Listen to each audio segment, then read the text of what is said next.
Hi, my Princess House friends and family. It's Lindabradley, and I am here with some wonderful beef stew for you. You know, as we head into the winter months, you're always looking for what they call comfort food. This is great for your Sunday on football, and I have homemade beef stew. So I have the recipe I will share with you, and I try my very best to use ingredients that we already have in our home, and I try not to use a lot of pre-packaged things. So I started early. I hope you don't mind. I just wanted to get it going because the first thing you have to do is to take your beef cubes for stew, and you need to just brown them in some oil. Beef cubes can be really expensive, so if you want to save yourself some money, you can actually buy either bottom round roast or top round roast and cut it up into cubes. It's literally no different.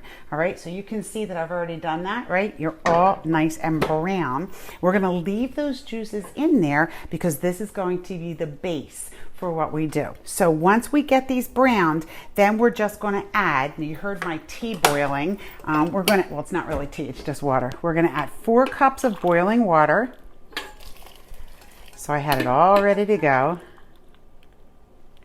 This is my favorite tea kettle, by the way. It really boils fast. 1, 2, 3, and 4.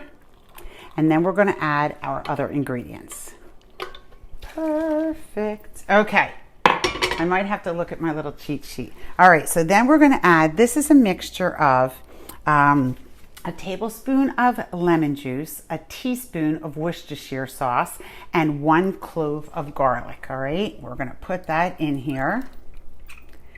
All right, ready to go. And then the next bunch is 1 medium onion sliced. It doesn't have to be diced up into little pieces. You can just slice it, that's fine.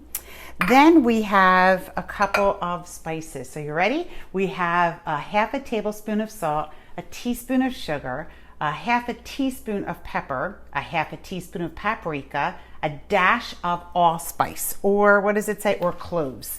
And then that goes in here. And then a bay leaf or 2. All right, just actual bay leaf. So what we're going to do now is we're going to cover it and we're going to let it simmer for about 2 hours. All right, so you can go about your time, do whatever you want. It makes the house smell delicious.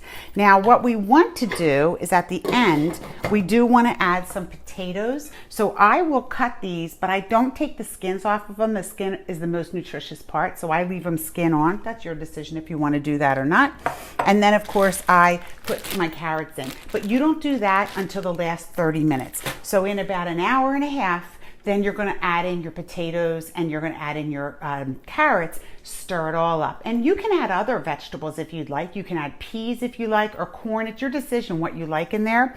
And at the end, if it's not as thick as you want, you can add a little bit of cornstarch or flour just to thicken it up a little bit. So this is homemade beef stew. I promise you, go get a nice crust of French bread, because it's going to be delicious, and I love the bread to like sop up all the gravy at the end.